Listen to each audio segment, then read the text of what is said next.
Bonjour et bienvenue à cette vidéo concernant les représentations de volume. Alors tout d'abord, nous allons travailler sur le prisme droit.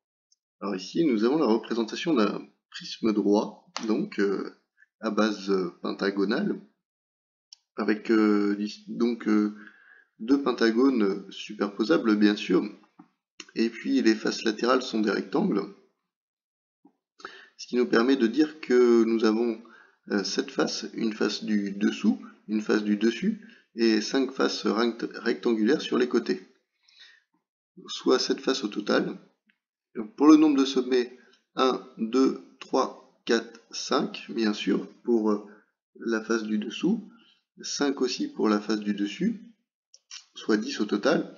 Et puis pour le nombre d'arêtes, eh bien 5 en dessous, 5 au-dessus, et pour les rejoindre, 1, 2, 3, 4, 5, soit 15 au total.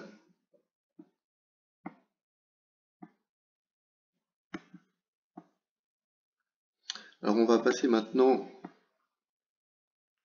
donc à ce parallélépipède à rectangle. Le parallélépipède rectangle ABCDEFGH, qui est également un prisme droit, mais très particulier. Et puis je l'ai déplié en quelque sorte, j'ai effectué son patron.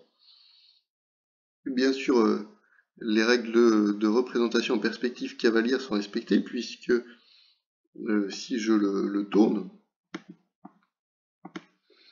on voit que les arêtes parallèles sont respectées, sont représentées parallèlement. Et les dimensions AD et BC sont égales, de même que les dimensions CF et DG. Et puis la face, les faces parallèles sont représentées de la même façon, donc il n'y a pas de problème.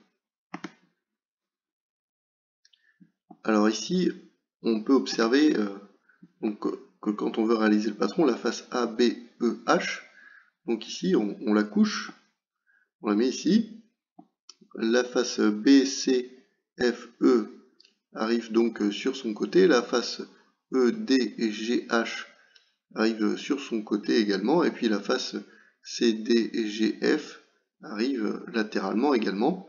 Puis la face du dessus, on peut la mettre au bout de n'importe quel côté. C'est pas la seule façon de le faire, bien sûr, puisqu'on peut mettre cette face-ci, on peut la rajouter encore ici, par exemple. C'est pas un problème, on peut en quelque sorte enrouler le parallélépipède rectangle. Alors on passe à la pyramide, dont j'ai également que j'ai également mise sous forme de patron. Hein.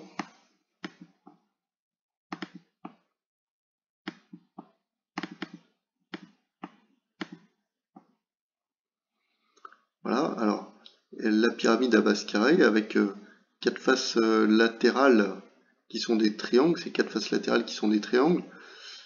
J'ai donc 1, 2, 3, 4, 5 sommets, une base qui est un rectangle, et puis 4 faces triangulaires. C'est représenté en perspective cavalière, puisqu'on a bien les pointillés. Pas de trop de problèmes pour ce solide. Autre solide ici, le tétraèdre, un petit peu méconnu de par son nom, c'est la pyramide à base triangulaire. Vous voyez, hop, j'ai ici donc un triangle comme base, et puis pour rejoindre le sommet, j'ai 3 autres faces triangulaires. Et puis si je le déplie, du coup, je vais avoir,